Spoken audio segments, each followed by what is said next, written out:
नमस्कार दोस्तों, कैसे हैं आप लोग। उम्मीद करता हूँ खुश होंगे, मज़े में होंगे।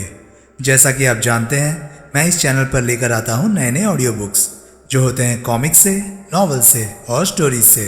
अगर आपको ऐसे कंटेंट पसंद है तो प्लीज़ मेरे वीडियोज़ को लाइक करें और चैनल को सब्सक्राइब करें, क्योंकि मैं ऐसे कंटेंट लाता रहता हूँ। तो चलिए दोस्तों, इसी नोट पर आज की वीडियो शुरू करते हैं। आज की वीडियो में मैं आपको सुनाने वाला हूँ चेहरे पे चेहरा नॉवल का पार्ट 6। इसके बाकी के 5 पार्ट्स आप ऑलरेडी सुन चुके होंगे, और अगर आपने नहीं सुने तो उनके लिंक्स आपको ऊपर आई बटन से मिल जाएंगे। तो चलिए दोस्तों, ज़्यादा देरी ना करते हुए शुरू करते हैं चेहरे पे चेहरा नॉवल का पार्ट 6। चैप्टर 3। कमिश्नर ने अपने सामने खड़ी नर्स शीला पर एक सरसरी निगाह डाली। वो गंभीरता से बोला। तो डॉक्टर दस्तूर ने खुद ही अपने पेशेंट को अटेंड किया। खुद ही अकेले उन्होंने उसके जख्म की स्टिचिंग की, ड्रेसिंग की और उसे सिडेटिव का इंजेक्शन दिया, राइट? जी हाँ, शीला बोली। इतने सीनियर डॉक्टर ने इन तमाम कामों को अकेले अंजाम दिया? जी हाँ। ऐसा पहले कभी हुआ? जी नहीं, कभी नहीं हुआ।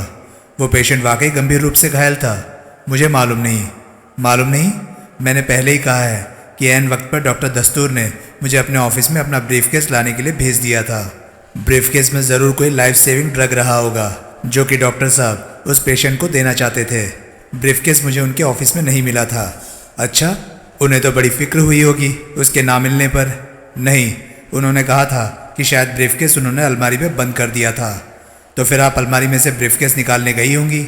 नहीं, डॉक्टर दस्तूर ने मुझे दोबारा वापस जाने के लिए नहीं कहा था। कमाल है, यानी कि जिस चीज़ की उन्होंने एकाएक बड़ी सख्त ज़रूरत महसूस की, वो एकाएक ही गैर ज़रूरी हो गई। शीला चुप रही। Okay, thank you nurse, you can go now. Sheela वहाँ से चली गई तो कमिश्नर ने लाश से ज़्यादा सफ़ेद सूरत लिए थर थर काँपते खड़े इंस्पेक्टर पटवर्धन की तरफ देखा। कमिश्नर की निगाह भर पड़ने से पटवर्धन की कंपकपी और तेज़ हो गई। यही गनीमत थी कि वो अभी तक अपने पैरों पर खड़ा था। एट ईज इंस्पेक्टर, कमिश्नर धीरे से बोला। जो कुछ हुआ उसमें तुम्हारी कोई गलती नहीं। दुश्मन ने वार ही ऐसे तरीके से किया कि तुम्हारी चौकसी किसी काम नहीं आने वाली थी। किसी भी क्षण मुअत्तल किए जाने का हुक्म सुनने को तैयार खड़े पटवर्धन के कानों में कमिश्नर के वे शब्द अमृत की बूंदों की तरह टपके। सर, वो हकलाता हुआ बोला, वो इंटेंसिव केयर यूनिट का नया केस फर्जी था, वही वारदात कर गया। हाँ, लेकिन सर, डॉक्टर दस्तूर को तो सूझना चाहिए था कि वो शख्स सूझना चाहिए था। एकाएक तुम्हें भी बहुत काबिलियत की बातें सूझने लगी है। डॉक्टर दस्तूर को यहाँ बुला कर लाओ। डॉक्टर दस्तूर वहाँ पहुँचा तो कमिश्नर ने उठकर उससे हाथ मिलाया और उससे अपने करीब की कुर्सी पर बैठने का आग्रह किया। फिर पटवर्धन को वहाँ से रुखसत कर दिया गया। कमिश्नर कुछ क्षण अपलक डॉक्टर दस्तूर को देखता रहा, फिर बोला, क्या प्रेशर था आप पर? जी? डॉक्टर दस्तूर चौंका। आप एक सीनियर, जिम्मेदार, उम्रदराज डॉक्टर हैं। किसी मुजरिम की मदद बिना किसी प्रेशर के तो आप करने से रहे। धन दौलत से खरीदे जा सकने वाले शख्स भी आप नहीं मालूम होते। फिर भी आपने एक कातिल का इंटेंसिव केयर यूनिट में पहुंचने का सामान किया, तो कोई एक्सट्रीम प्रेशर ही पड़ा होगा आप पर। मैंने ऐसा कुछ नहीं किया, आपने किया। कमिश्नर यूँ बोला जैसे किसी बच्चे को समझा रहा हो। पुलिस का एक अदना सा सिपाही भी समझ सकता है कि असल में क्या हुआ था। मैं तो फिर पुलिस कमिश्नर हूँ। डॉक्टर दस्तूर ने थूक निकली। मैं आप पर कोई इल्ज़ाम नहीं लगा रहा। मैं जानता हूँ कि आप अपनी राज़ी से ऐसी कोई हरकत करने वाले नहीं हैं। मैं सिर्फ ये जानना चाहता हूँ कि किस दबाव में आकर आपने ऐसा किया। वारदात तो हो चुकी, लेकिन ये ना भूलिए कि आपका बयान वारदात करने वालों की गिरफ्तारी में मददगार साबित हो सकता है। डॉक्टर साहब, बेखौफ बताइए, क्या प्रेशर था आप पर? मेरी बीवी और बेटी उन लोगों के कब्ज़े में थी। डॉक्टर दस्तूर कातर स्वर में बोला। उन्होंने कहा था कि अगर मैंने उनकी मदद ना की तो मेरी बीवी का सिर काटकर पार्सल से मेरे पास अस्पताल में भिजवा दिया जाएगा, और मेरी बेटी को वे लोग। आपको हमें बताना चाहिए था। मुझे ऐसा करने से मना किया गया था, फिर भी आपको हमें बताना चाहिए था। आप हमें असलियत बताते तो भी हमने ऐसी कोई हरकत ना की होती जो कि आपके परिवार के लिए खतरनाक साबित होती। हम वही कुछ करते जो आपको मंजूर होता। हम कोई ऐसी सूरत निकालते जिससे कि सांप भी मर जाता और लाठी भी ना टूटती। डॉक्टर दस्तूर खामोश रहा। बड़ा अफसोस होता है हमें ये सोचकर कि ऐसे नाजुक मामलात में भी लोग, पढ़े लिखे समझदार लोग, पुलिस को अपने कॉन्फिडेंस में नहीं लेते। नहीं सोचते कि पुलिस का रोल एक मुहाफिज का है। पुलिस का काम नेक शहरियों को उनकी दुश्वारियों से निजात दिलाना है, उनमें इजाफा करना नहीं। I am sorry, so you are, I can see that. Doctor Dastoor खामोश रहा। अब आपने अपने घर से तस्दीक कर ली कि आपके परिवार के सिर से बला टल चुकी है? डॉक्टर दस्तूर ने सहमति में सिर हिलाया। गुड, अब बराए मेहरबानी आप उस शख्स का हुलिया बयान कीजिए जो नकली एक्सीडेंटल केस बनकर यहाँ पहुँचा था। डॉक्टर दस्तूर ने किया। आधी रात तक रूपचंद जगनानी इस कोशिश में भटकता रहा कि किसी तरह इकबाल सिंह से उसकी मुलाकात हो जाए। इकबाल सिंह ही उसे उसकी मौजूदा दुश्वारी से निजात दिला सकता था। होटल सी व्यू में उसने 2 घंटे एड़ियाँ रगड़ी और उस दौरान 200 बार इकबाल सिंह की बाबत पूछा। हर बार बड़ी रुखाई से एक ही जवाब मिला कि बॉस वहाँ नहीं था। उसने इकबाल सिंह को फ़ोन करने की भी कई कोशिशें की, लेकिन किसी ने उसकी कॉल इकबाल सिंह को न लगा कर दी। हर बार एक ही जवाब मिला, अपना नाम और टेलीफोन नंबर बता दो, बात करा दी जाएगी। फिर एक प्यादे ने, जो कि उसे पहचानता था, उस पर तरस खाकर बताया कि बॉस जैकब सर्कल वाले ऑफिस में हो सकता था। बस पर सवार होकर वो जैकब सर्कल पहुंचा। बस स्टैंड से उसने कंपनी के ऑफिस की दिशा में अभी मुश्किल से 20-25 कदम उठाए थे कि एकाएक हाथ में एक अधजला सिगरेट थामे अंधकार में से एक व्यक्ति प्रकट हुआ और उसके सामने ठिठकता हुआ बोला, माचिस होएगा बाप। बेध्यानी में रूपचंद जगनानी ने अपना एक हाथ जेब की तरफ बढ़ाया। तभी किसी ने पीछे से उसे मजबूती से यूं पकड़ लिया कि तब तक जेब में पड़ चुका उसका हाथ जेब में ही फंसकर रह गया। तभी अंधकार में से एक आदमी निकल आया। रूपचंद जगनानी हकलाया, क्या है? कौन हो तुम? क्यों? फिर उसके मुंह से यूं सिसकारी निकली जैसे टायर पंचर हुआ हो। माचिस मांगते आदमी ने बिना किसी चेतावनी के उसके पेट में भरपूर घूंसा जड़ दिया। फिर बाद में आए तीसरे आदमी ने उसके जबड़े पर घूंसा जमाया। जगनानी ने अपने आप को छुड़ाने की भरपूर कोशिश की, लेकिन पीछे से उसे थामे हुए शख्स की पकड़ में तो फौलाद जैसी मजबूती थी। छोड़ दो, जगनानी ने आंत्रनाद किया। क्यों मारते हो? मैंने तुम्हारा क्या बिगाड़ा है? उसे कोई जवाब नहीं मिला। उसके आक्रमणकारियों ने जैसे कुछ सुना ही नहीं। वो बड़े मशीनी अंदाज से उसके शरीर के विभिन्न भागों पर लात घूंसों की बौछार करते रहे। जगनानी के मुंह से घुटी घुटी चीखें निकलती रहीं, लेकिन आधी रात को उसकी पुकार सुनने वाला वहाँ कोई नहीं था। तभी एक पुरानी सी काली फिएट सड़क पर प्रकट हुई। जगनानी, जो तब तक मार खा खाकर अधमरा हो चुका था, अब चीखने चिल्लाने में भी स्वयं को सक्षम नहीं पा रहा था। उसका शरीर धराशायी होने को दोहरा हुआ तो उसको पीछे से थामे व्यक्ति ने उसकी पीठ में घुटना लगाकर उसे धनुष की तरह खींच दिया और उसके दोनों साथी फिर जगनानी की मरम्मत करने लगे। करीब आती फिएट की उन्हें कोई खास परवाह नहीं मालूम होती थी। वे बदस्तूर तब तक लहूलुहान हो चुके जगनानी की मरम्मत करते रहे। फिएट की ड्राइविंग सीट पर सतीश आनंद मौजूद था, जो उस वक्त चैम्बूर में तुकाराम के घर पर हुई मीटिंग से लौट रहा था। साधारणतया वो ऐसे नज़ारों से निर्लिप्त रहने वाला शख्स था, लेकिन उस घड़ी न जाने क्यों उसे इतनी निर्दयता बर्दाश्त ना हुई कि 3 हट्टे कट्टे मुष्टंडे मिलकर एक बूढ़े आदमी को पीटे। उसने कार को ऐन उन लोगों के सामने ले जाकर रोका। आतताइयों के हाथ रुके। उन्होंने कार की हेडलाइट्स की रोशनी से चौंधियाती अपनी आंखें कार की दिशा में फिक्स करने की कोशिश की। छोड़ो उसे, आनंद बोला। आतताइयों में से एक बोला, चलो चलो अपना काम करो। बुजुर्गवार को छोड़ दो, आनंद गरजा, वरना मैं गोली चला दूंगा। गोली? किसी के मुंह से निकला। हाँ गोली। सालो, पीछे पुलिस की जीप भी आ रही है, मैं उसे भी यहाँ बुलाता हूँ ताकि वे लोग तुम्हारी लाशें उठाकर ले जाएं। और उसने जोर जोर से हॉर्न बजाना शुरू कर दिया। गोली चलाने की धमकी से ज़्यादा कारआमद आनंद की वो हरकत साबित हुई। यूँ लगातार बजता हॉर्न सच में ही किसी पुलिस की पेट्रोल कार का ध्यान अपनी तरफ आकर्षित कर सकता था। उन्होंने जगनानी पर से हाथ हटा लिए और उससे परे हट गए। अपने पैरों पर अपना वजन संभाले रखने में असमर्थ जगनानी धड़ाम से सड़क पर गिरा। आक्रमणकारी जैसे अंधकार में से प्रकट हुए थे, वैसे ही अंधकार में विलीन हो गए। आनंद ने हॉर्न बजाना बंद कर दिया। जगनानी निश्चेष्ट उसके सामने सड़क पर पड़ा था। आनंद ने कार का इंजन बंद कर दिया और दरवाज़ा खोलकर बाहर निकला। वो जगनानी के करीब उकड़ू होकर बैठ गया। कैसे हो बुजुर्गवार? वो बोला। होश में हो? सुन रहे हो? जगनानी ने कराहकर आंखें खोली। वो बड़ी कठिनाई से कह पाया। गए? हाँ, भाग गए साले। क्या बात थी? क्यों पीट रहे थे आपको? कोई माल पानी छीनने की फिराक में तो नहीं लगते थे? ऐसा होता तो उन्होंने अपना काम करने में इतनी देर न लगाई होती। क्या माजरा था? आनंद के इतने लंबे सवाल का जवाब जगनानी ने हृदय विदारक कराह के साथ दिया। उठकर खड़े हो सकते हो? आनंद सहानुभूतिपूर्ण स्वर में बोला। जगनानी ने सहमति में सिर हिलाया, लेकिन जब उसने उठने की कोशिश की तो अपनी कोशिश में कामयाब ना हो सका। आनंद ने उसकी बगलों में हाथ डालकर उसे उसके पैरों पर खड़ा किया और फिर बोला, अब चलने की कोशिश करो। अच्छा, जगनानी हाँफता हुआ बोला, अच्छा। लेकिन चल पाना जगनानी के बस की बात न थी। आनंद उसे लगभग अपने ऊपर लादे कार तक पहुंचा। बड़ी कठिनाई से उसने कार का दरवाज़ा खोला और उसे पिछली सीट पर धकेल दिया। फिर वो खुद ड्राइविंग सीट पर बैठा और उसने कार सड़क पर दौड़ा दी। उनकी स्कीम वाकई किसी काम की नहीं थी? तुकाराम ने पूछा। तुम्हें शक है? विमल उसे घूरता हुआ बोला। नहीं, मैं तो यूं ही पूछ रहा था। उनकी स्कीम तो बेकार थी ही। स्कीम से ज़्यादा बेकार वे लोग खुद थे। वो कैसे? सुनो, अंधे को भी दिखाई दे रहा था कि वो चाबियों वाला मराठा जामवंतराव डोप एडिक्ट था और मीटिंग के वक्त भी तरंग में था। उसकी आंखों की फैली हुई पुतलियों पर एक निगाह पड़ते ही मैंने उसे डोप एडिक्ट के तौर पर पहचान लिया था। और वो सतीश आनंद, जो ज़रूर अपने आप को नौजवानी के देवानंद से 4 हाथ आगे समझता होगा। पक्का वो मैनेजर ना निकले तो मेरा नाम बदल देना। उसको कैसे पहचाना? उसके हुलिये से, उसके रखरखाव से, उसकी जनाना सजधज से। औरतों की तरह उसने पलकों की थ्रेडिंग करवाई हुई थी, ताज़ी शेव बनाई हुई थी और चेहरे पर क्रीम पाउडर यूं थोपा हुआ था कि हैरानी होती थी कि रूज और लिपस्टिक के बिना कैसे सब्र कर गया। हेयर स्प्रे से सिर का एक एक बाल करीने से अपनी जगह सजाया हुआ था। कपड़े ऐसे पहना था जैसे किसी कपड़ों की दुकान के शोकेस की डमी बाहर निकल आई हो। ऐसी सजधज का हामी शख्स सर्तिया औरतों का रसिया होता है।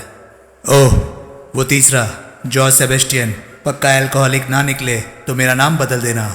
उसने मुंह ही खोला था तो शराब का भपका यूं मेरे नथुनों से टकराया था जैसे शराब की बैरल का ढक्कन खुल गया हो। और बाकी रहा वो उसका उस्ताद मुबारक अली, वो दंगा स्पेशलिस्ट, वो क्या कहते हैं अंग्रेजी में, उसके बारे में तो कुछ नहीं कहूँ तो अच्छा है। तू कह, तुम्हें इन बातों का मेरे से ज़्यादा तजुर्बा है। ऐसे लोग गैर जिम्मेदार और मौके पर पीठ दिखाने वाले निकलते हैं और ऐन वक्त पर धोखा देते हैं। कह तो तू ठीक रहा है, तुकाराम चिंतित भाव से बोला। तो किया क्या जाए? वागले बोला। फिलहाल तो, विमल बोला, कुछ भी करने की ज़रूरत नहीं। मतलब? तुकाराम बोला। अभी तो गेंद उनके पाले में है। अभी तो तेल देखते हैं और तेल की धार देखते हैं। सिविल सिस्टम के बारे में ये लोग वाकई कोई कारआमद जानकारी निकाल लाए तो आगे सोचेंगे, वरना हमारी तरफ से तो नमस्ते हो ही चुकी है। तुकाराम ने सहमति में सिर हिलाया।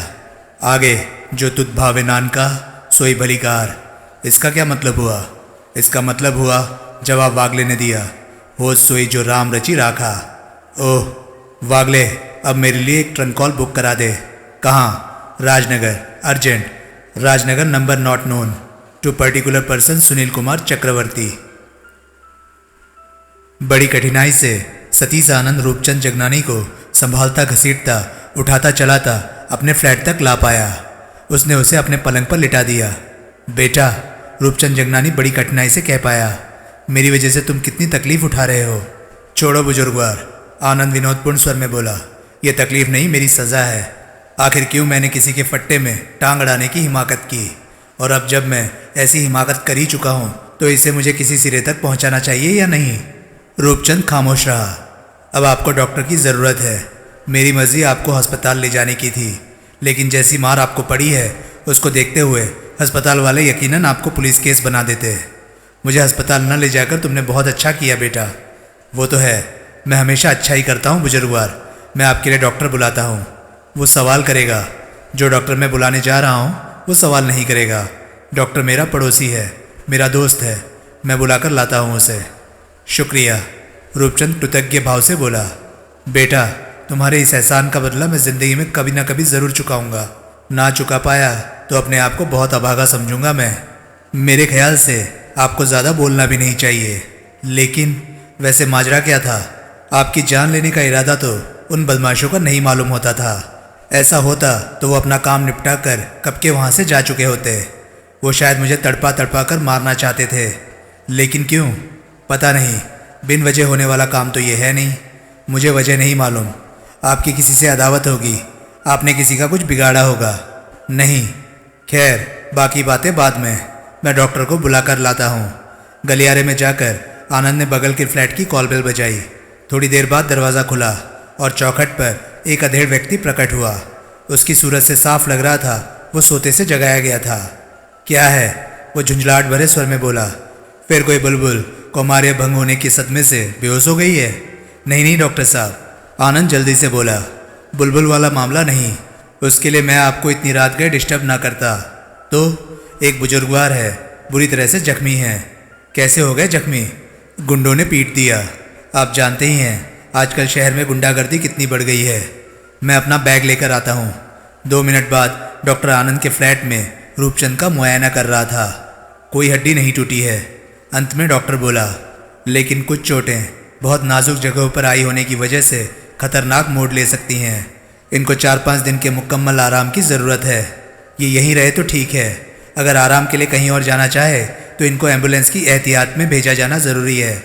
मैं रूपचंद बड़ी कठिनाई से कह पाया, अपने घर जाना चाहता हूँ। मैं अपने मेहरबान मेज़बान को और तकलीफ़ नहीं देना चाहता। मैं पहले ही इस बाबत हम कल बात करेंगे। सतीश आनंद बोला, फ़िलहाल आपको सोने की कोशिश करनी चाहिए। क्यों डॉक्टर साहब? हाँ, लेकिन पहले इनके चेहरे पर और बाकी जख्मों पर जम गया खून साफ करके जख्मों की ड्रेसिंग करनी होगी। बाद में सेडेटिव का इंजेक्शन दे दूंगा। गुड, आनंद बोला, मुझे गर्म पानी की ज़रूरत होगी, मैं अभी आता हूँ। तभी दरवाजे पर दस्तक पड़ी। आनंद ने आगे बढ़कर मुख्य द्वार खोला। चौखट पर एक खूबसूरत गोवानी लड़की खड़ी थी। अरे हाना, तुम? आनंद बोला। हाँ, वो बोली, तुमने कहा नहीं था कि मैं पूरी ड्यूटी भुगता कर यहाँ आ जाऊँ? भूल गए? नहीं नहीं, भूल कैसे जाऊँगा। वेलकम वेलकम मेरी बुलबुल। लड़की ने फ्लैट के भीतर कदम रखा। लीजिए डॉक्टर साहब, आनंद बोला, आपके लिए एक खूबसूरत नर्स भी आ गई। अब यही पानी भी गर्म कर देगी और ड्रेसिंग में आपकी मदद भी कर देगी। कब? क्या? हाना सक पकाई। डार्लिंग, मैंने फ़ोन पर बोला तो था डॉक्टर साहब के बारे में, लेकिन तुम तो इन्हें लेकर कहीं जाने वाले थे। वो क्या है कि डॉक्टर मरीज़ के पास आ गया था, मरीज़ डॉक्टर के पास चला आया, बात तो एक ही हुई ना। लेकिन मैं कभी झूठ नहीं बोलता, ख़ास तौर से अपनी बुलबुल से। देख लो, मैंने डॉक्टर साहब की बात कहा और तुमने अभी भी डॉक्टर साहब को हाजिर पाया। अब ज़रा मेरी अच्छी बुलबुल बन के दिखाओ और किचन में जाकर पानी गर्म कर लाओ। ज़रा जल्दी करो, तुम जितनी जल्दी करोगी उतनी ही जल्दी डॉक्टर साहब यहाँ से रुखसत होंगे। क्या? चेहरे पर सख्त अप्रसन्नता के भाव लिए हाना किचन में दाखिल हो गई। 15 मिनट बाद डॉक्टर वहाँ से विदा हो गया। अब ज़रा, आनंद बोला, उधर उस सोफे पर मेरे लिए बिस्तर लगा दो। पलंग तो तुम देख ही रही हो कि बुजुर्गवार कब्जाए हुए हैं। ये यहीं रहेंगे? हाना भुनभुनाई। फिलहाल देख नहीं रही हो इंजेक्शन की वजह से कितनी गहरी नींद सोए पड़े हैं। इस वक्त इन्हें उठाकर घर भेजना तो सरासर जुल्म होगा इनके साथ। मैं यहाँ नर्स या हाउसकीपर बनने नहीं आई थी। I know. अब ज़रा बिस्तर, तुम सोफे पर सोओगे और कहाँ है जगह? और मैं? तुम मेरे से ज़्यादा खुशकिस्मत हो जो अपने घर के आरामदेह बिस्तर पर जाकर सोओगी। क्या? काश मैं भी तुम्हारे साथ तुम्हारे घर चल सकता, तुम्हारे आरामदेह बिस्तर पर तुम्हारे साथ सोने के लिए। तुम मुझे घर भेज रहे हो? अभी नहीं, पहले तो तुम मेरा बिस्तर लगाओगी ना बुलबुल? You swine, you dirty rascal. गुस्से में कितनी खूबसूरत लगती हो। आधी रात को मुझे यहाँ बुलाकर अब घर जाने को कह रहे हो? क्या हुआ उसका जो 2 दीवानों में खूब गुजरने वाली थी? डार्लिंग, तुम तो खामखा नाराज़ हो रही हो। इस सोफे पर अगर तुम मेरे साथ सो सकती हो तो मुझे भला क्या एतराज़ है। वैसे भी रात को बुजुर्गवार को कोई पानी वानी पिलाना पड़ सकता है, इसलिए अगर तुम। हाना पाँव पटकती हुई वहाँ से विदा हुई। उसके जाने का आनंद को इतना ही अफसोस हुआ कि तब सोफे पर अपने लिए बिस्तर उसे खुद लगाना पड़ा।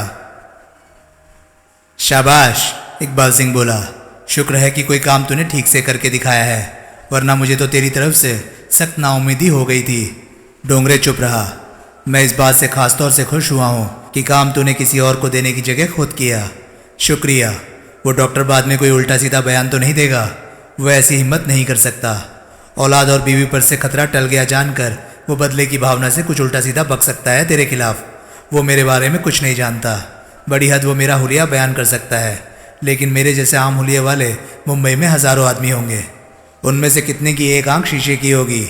डोंगरे सक पकाया। मुझे फिर उसके मुंह से निकला, उम्मीद नहीं कि वो मेरी शीशे की आंख की तरफ उसकी तवज्जो गई होगी। वो बहुत घबराया हुआ था और उसका ज़्यादा ध्यान अपनी बीवी और बेटी की तरफ लगा हुआ था। फिर मेरी नकली आंख कोई मामूली आंख नहीं, असली आंख की तरह ही इसकी पुतली फिरती है। वो डॉक्टर था। डॉक्टरों को ऐसी बातें भांपने का ज़्यादा तजुर्बा होता है। साहब, आप खामखा मुझे डरा रहे हैं। मैं तुझे डरा नहीं रहा, आगाह कर रहा हूँ। तेरी वजह से पुलिस अगर यहाँ तक पहुँची तो बहुत बुरी बात होगी तेरे वास्ते, समझा? डोंगरे ने बड़े चिंतित भाव से सहमति में सिर हिलाया। मुंडी बहुत हिलाता है, समझा? डोंगरे बोला। समझदार आदमी वो होता है जो आइंदा खतरे से आगाह रहे। तुझे चीनी लड़की के कत्ल के वक्त के आसपास की एडवांस में कोई एलिबाई गढ़कर रखनी चाहिए। क्या? मैं ऐसा ही करूँगा। शाबाश। अब बता, तुकाराम के घर की निगरानी का क्या नतीजा निकला? अभी कोई नतीजा नहीं निकला, अभी निगरानी जारी है। वहाँ सोहल नहीं छुपा हुआ, शर्तिया नहीं छुपा हुआ। ओह, मेरे आदमी कहते हैं कि तुकाराम के घर में काफ़ी आवाजाही हो रही थी, लेकिन आने वालों में सोहल शर्तिया नहीं था। वहाँ आने वाले एक मुबारक अली को हम पहचानते हैं। वो फोर्ट के इलाके का एक मामूली दादा है। बाकी लोग अगर वहाँ फिर नमूदार हुए तो उनकी बाबत जानकारी हासिल की जाएगी। अभी नहीं किया गया ऐसा? जी नहीं, अभी ऐसा करना बेमानी था। तुकाराम बिस्तर पर है, वागले भी खस्ता हालात में है। वो लोग उनकी मिजाज पुरसी के लिए आने वाले उनके खैरख्वाह ही होंगे, लेकिन अगर वही चेहरे वहाँ बार बार दिखाई देंगे तो उनकी बाबत छानबीन की जाएगी। सोहल उनमें नहीं? जी नहीं। वैसे तुझे याद है ना कि 1 महीने के अंदर अंदर तूने सोहल को जिंदा या मुर्दा मेरे सामने पेश करना है? जी हाँ, याद है, और मैं 1 महीने से पहले करके दिखाऊंगा। बढ़िया। इस घर की निगरानी हो रही है। सुबह सवेरे वागले ने घोषणा की। विमल सक पकाया। उसने पहले वागले और फिर तुकाराम की तरफ देखा। कौन कर रहा है निगरानी? तुकाराम शशंक स्वर में बोला। कोई एक जना नहीं है। वागले बोला। कई चेहरे हैं और बारी बारी सड़क पर दिखाई दे रहे हैं। मेरे को उन पर कंपनी के प्यादे होने का शक है। कंपनी को? विमल बोला। इस मकान की निगरानी से क्या हासिल है? मुझे मालूम है क्या हासिल है, तुकाराम बोला। यकीनन वो ये उम्मीद कर रहे हैं कि कभी कभार तू यहाँ पहुँचेगा। मैं तो पहुँचा हुआ हूँ, लेकिन उन्हें नहीं मालूम कि तू यहाँ पहुँचा हुआ है। लगता है कि तू खुद भी भूलता जा रहा है कि तुझे नया चेहरा हासिल हो चुका है। अब तेरी सूरत कंपनी नहीं पहचानती। फिर क्या फ़र्क पड़ता है? लोग बड़े निगरानी करते रहे। फ़र्क पड़ता है। मुबारक अली वगैरह यहाँ बार बार आएंगे तो निगरानी करते लोगों की तवज्जो उनकी तरफ जाए बिना नहीं रहेगी। ये बात बाद में हमारे लिए कोई दुश्वारी पैदा कर सकती है, इसलिए मैं नहीं चाहता कि ऐसा हो। वागले, मुबारक अली को फ़ोन कर दे कि आगे से वो या उसका कोई संगी साथी यहाँ कदम ना रखे। अब वॉल्ट की डकैती की बाबत कोई मीटिंग यहाँ नहीं होगी। तो कहाँ होगी? वागले बोला। कहीं भी। वे लोग खुद कोई महफूज ठिकाना सोच लेंगे। मीटिंग कहीं और हुई? विमल बोला। तो तुम कैसे शामिल होगे? मेरा शामिल होना ज़रूरी नहीं, तुकाराम बोला। सरदार, ऐसा कोई काम नहीं जिसे तू मेरे से बेहतर अंजाम नहीं दे सकता। फिर भी ज़रूरत पड़ी तो मैं मीटिंग के ठिकाने पर पहुंच पाने की कोई तरकीब सोच लूँगा। अच्छी बात है। अब तेरा क्या प्रोग्राम है? मैं कंपनी के हेडक्वार्टर का और उसके जैकब सर्कल और कव परेड वाले दोनों दफ्तरों का चक्कर लगाना चाहता हूँ। किस लिए? इकबाल सिंह पर हाथ डालने की कोई सूरत तलाश करने के लिए। ठीक है। अपने नए चेहरे के साथ अब तो तू बेखौफ जहाँ का चाहे वहाँ का चक्कर लगा सकता है। विमल हंसा। लेकिन जहाँ जाना वागले को साथ लेकर जाना। वजह? विमल की भवें तनी। वजह न पूछ, कहना मान। अच्छा। टेलीफोन की निरंतर बजती घंटी ने सतीश आनंद को सोते से जगाया। उसने आंखें खोली तो पाया खिड़की में से धूप भीतर आ रही थी। उसने घड़ी पर निगाह डाली। 10 बजे थे। फिर उसने रिसीवर उठाकर कान से लगाया। हेलो, वो बोला। हेलो बुलबुल, क्या हाल है? मैं तो तुम्हें ही याद कर रहा था। बस यूँ समझ लो कि तुम्हारे शानदार जिस्म के सपने ले रहा था। उसने अपने पलंग पर निगाह डाली जहाँ की रूपचंद जगनानी तकिए के सहारे अधलेटा सा बैठा था। क्या? नहीं डार्लिंग, आज तुम यहाँ कैसे आ सकती हो? आज तो मेरी शूटिंग है दिलीप साहब के साथ। मेरी उम्र भर की तमन्ना आज पूरी हो रही है उनके साथ कोई रोल करने की। देखो, मैं ऐसा करूँगा, मैं शूटिंग से फ्री होते ही तुम्हें रिंग करूँगा, फिर सैर को चलेंगे। बस देखना क्या मज़ा आता है। जूह की रेत, तन्हाई, मैं और मेरी बुलबुल। नहीं, मेरे फ्लैट पर तुम रात को भी नहीं आ सकती। शूटिंग पता नहीं कब खत्म हो, समझा करो। मैंने कहा ना, मैं तुम्हें रिंग करूँगा। प्रॉमिस। Okay, see you. उसने रिसीवर रख दिया। कैसे हो बुजुर्गवार? फिर वो रूपचंद की तरफ आकर्षित हुआ। अच्छा हूँ, रूपचंद बोला। मेरी वजह से तुम्हें बहुत दिक्कत हो रही है बेटा। मैं खामखा तुम्हारा पलंग, तुम्हारा फ्लैट हथियाए बैठा हूँ। ओह, नेवर माइंड डैट। लोग बागों ने तुमसे मिलने आना होता है, वो फिर आ जाएंगे। आने वाले तो आते ही रहते हैं। उसने आगे बढ़कर मुख्य द्वार के करीब पड़ा अखबार उठाया और उसे रूपचंद की तरफ उछालता हुआ बोला, आप अखबार पढ़िए, मैं आपके लिए चाय बनाता हूँ। और वो किचन में दाखिल हो गया। रूपचंद ने अनमने भाव से अखबार उठाया। मुखपृष्ठ पर निगाह पड़ते ही वो चौंका। एकाएक उसका दिल नगाड़े की तरह बजने लगा। मृगपुष्प पर श्रीधर की खून से लथपथ लाश की तस्वीर छपी थी। श्रीधर वो मटका एजेंट था जो पिछले रोज माल के साथ उसके पास नहीं पहुंचा था। कंपनी की सामर्थ्य और साधन संपन्नता की ये बहुत बड़ी दस्तावेज थी कि कंपनी का माल लेकर फरार हो जाने की हिमाकत करने वाले श्रीधर को इतनी जल्दी अपने किए की सजा मिल गई थी। उसने जल्दी जल्दी लाश से संबंधित खबर पढ़ी। खबर के मुताबिक लाश दादर रेलवे स्टेशन के करीब से बरामद हुई थी और उसके शरीर पर छुरे के दर्जनों वार हुए थे। अखबार रूपचंद के हाथों से निकल गया। अनायास ही श्रीधर की जगह वो अपनी कल्पना करने लगा। उसकी भी लाश जैकब सर्कल से यूं ही बरामद हो सकती थी। उसका भी एन श्रीधर जैसा ही अंजाम हो सकता था। उस ख्याल से ही रूपचंद का जिस्म पत्ते की तरह कांप गया। क्या बात है बुजुर्गवार? तभी चाय के एक गिलास के साथ उसके करीब आ खड़ा आनंद हैरानी से बोला, आपके हवास क्यों उड़ रहे हैं? नहीं नहीं, रूपचंद हड़बड़ा कर बोला, कोई बात नहीं, यूं ही जरा बदन में दर्द। लो चाय पियो, डॉक्टर की दी गोली खाओ, अभी सब ठीक हो जाएगा। बड़े कृतज्ञ भाव से रूपचंद ने चाय का गिलास थाम लिया और फिर बड़े संकोचपूर्ण स्वर में बोला, मैं एक टेलीफोन कर सकता हूँ? 1 दर्जन करो, इसमें पूछने की क्या बात है। आनंद ने टेलीफोन उसके करीब सरका दिया और स्वयं टॉयलेट में घुस गया। रूपचंद ने तुरंत फ़ोन की तरफ हाथ न बढ़ाया। चाय चुसकता हुआ वो सोचता रहा, कौन निजात दिला सकता था उसे उसकी मौजूदा दुश्वारी से? निश्चय ही इकबाल सिंह। वो हुक्म दे सकता था कि उसके दोस्त रूपचंद जगनानी को कुछ न कहा जाए, बल्कि उसे उसकी कलेक्टर की नौकरी पर भी बहाल कर सकता था। लेकिन इकबाल सिंह मिले तो सही। उसने चाय का खाली गिलास एक और रखा और होटल सीव्यू का नंबर डायल किया। वही टका सा जवाब फिर मिला कि साहब नहीं थे, अपना नाम पता बताइए, आपको फ़ोन करा दिया जाएगा। देखो, रूपचंद लगभग गिड़गिड़ाता हुआ बोला, मैं साहब का दोस्त हूँ, मेरा विश्वास करो, मैं वाकई इकबाल सिंह का दोस्त हूँ, मैं उसका बहुत पुराना दोस्त हूँ। तुम उसको खबर तो करो कि रूपचंद जगनानी का फ़ोन है। मेरा विश्वास करो, वो मुझसे बात करने से इनकार नहीं करेगा। प्लीज़ मिस्टर, मेरे पर यह मेहरबानी करो, मैं रूपचंद जगनानी हूँ, इकबाल सिंह का दोस्त, मेरी उससे बात होना निहायत। जनाब, मैं पहले ही कह चुका हूँ कि साहब नहीं है। जवाब मिला, साहब जब आएंगे तो आपकी टेलीफोन कॉल की खबर उन्हें दे दी जाएगी। लाइन कट गई। रिसीवर रखा जाने की आवाज़ रूपचंद को गोली की आवाज़ जैसी लगी। हाथ में रिसीवर थामे कितनी देर वो जड़ हुआ बैठा रहा। अब क्या करे वो? अब उसके पास एक ही रास्ता था, उसे हकीकत अपने पुलिस इंस्पेक्टर बेटे अशोक को बतानी होगी। उस ख्याल से ही रूपचंद की रूह कांप गई। अशोक को जब पता लगेगा कि उसका बाप एक मटका कलेक्टर था तो वो आपे से बाहर हो जाएगा। तो क्या हुआ? उसने अपने आप से जिरह की, उसका बेटा खफा होगा, बहुत खफा होगा, लेकिन उसे गुंडों के हाथों कत्ल तो नहीं हो जाने देगा।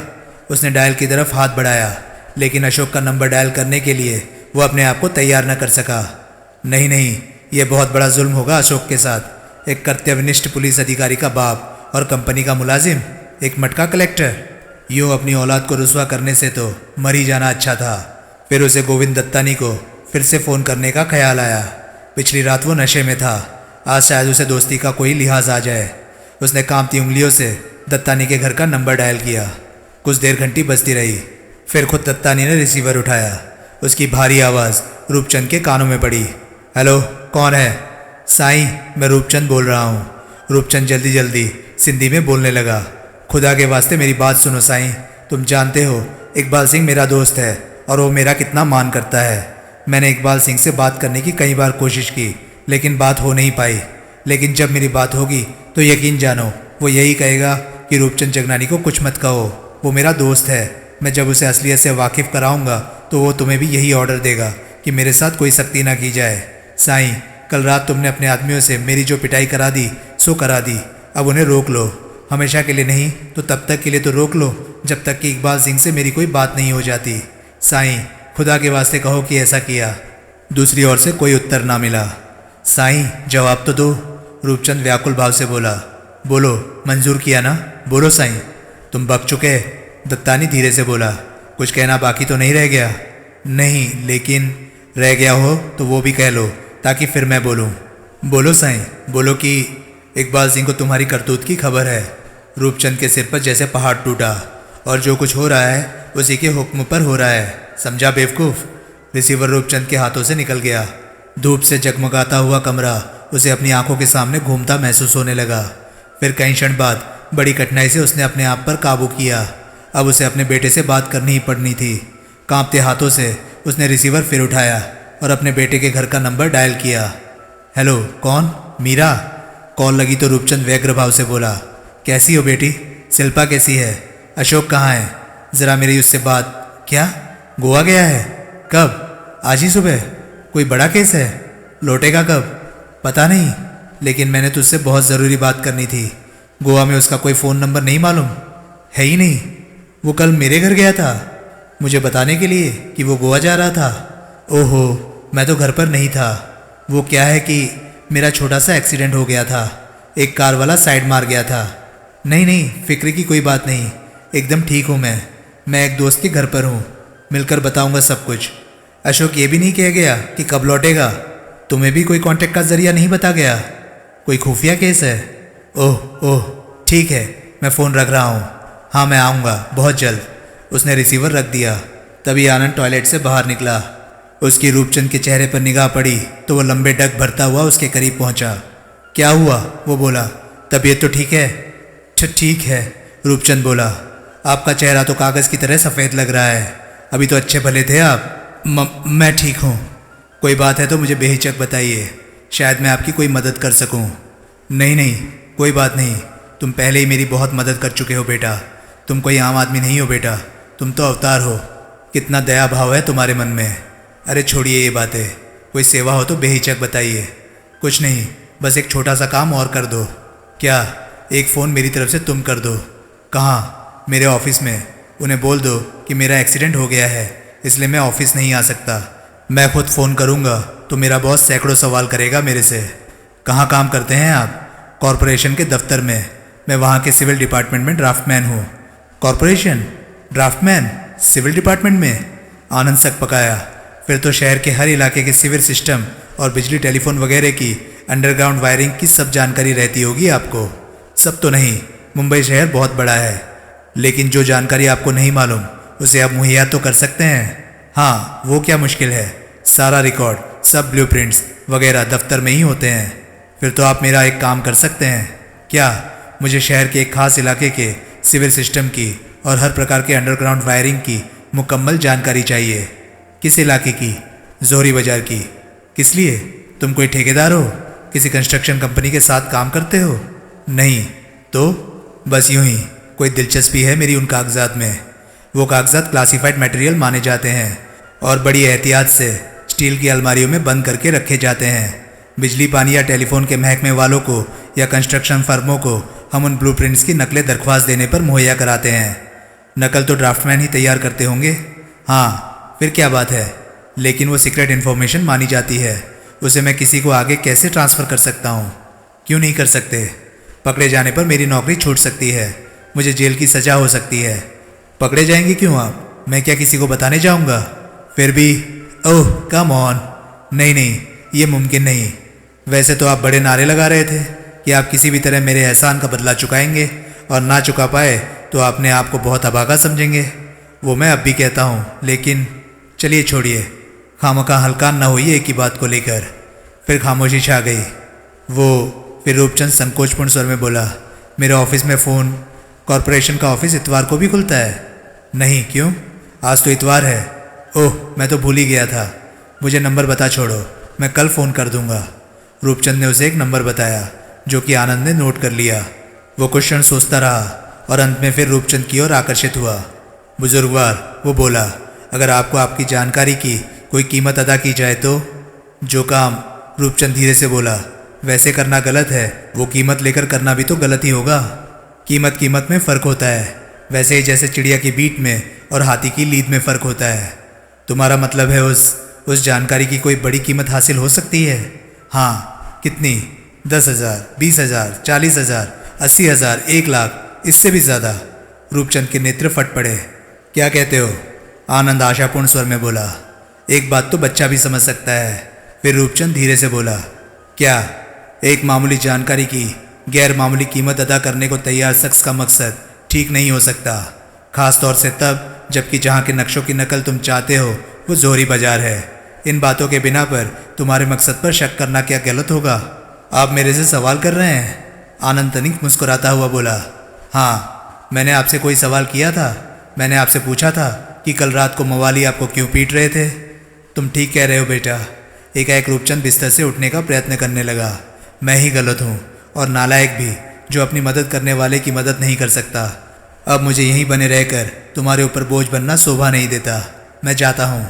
उसने पाँव फर्श की तरफ लटका कर उठने का उपक्रम किया तो उसके मुंह से एक दर्द भरी कराह निकली। चेहरा पीड़ा से विकृत हो उठा। वो निढाल होकर वापस पलंग पर ढेर हो गया। आपकी अभी हिलने डुलने की हालत नहीं है बुजुर्गवार, आनंद बोला। डॉक्टर ने भी 3-4 दिन आपको मुकम्मल आराम करने के लिए कहा है। आप मुलाहिजे में मत पड़िए और आराम से लेट जाइए। जब आप जाने के काबिल हो जाएं तो शौक से रुखसत हो जाइएगा। अभी आपकी हालत अपने घर जाने की तो क्या, उठकर दरवाजे तक पहुंचने लायक भी नहीं है। आप चुपचाप लेटिए, मैं डॉक्टर को बुला कर लाता हूँ। ओके। उत्तर में रूपचंद पलंग पर लेट गया और अपनी उखड़ी सांसों को व्यवस्थित करने की कोशिश करने लगा। और आनंद बोला, जो कुछ मैंने अभी नक्शे की बाबत कहा उसे भूल जाइए, वो महज एक मजाक था। फिर वो फ्लैट से बाहर निकल गया। तो दोस्तों, ये था चेहरे पे चेहरा नॉवल का पार्ट 6। आपको ये पार्ट कैसा लगा प्लीज़ अपनी राय कमेंट सेक्शन में मुझे ज़रूर बताएं। और हाँ, अगर आपको मेरे वीडियोस पसंद आ रहे हैं तो प्लीज़ उन्हें लाइक कीजिए और चैनल को सब्सक्राइब कीजिए, क्योंकि मैं ऐसे कंटेंट लाता रहता हूँ। तो चलिए दोस्तों, मैं मिलता हूँ अब आपसे अगली वीडियो में। तब तक के लिए नमस्कार, गुड बाय, सेफ रहिए, खुश रहिए, मज़े करिए।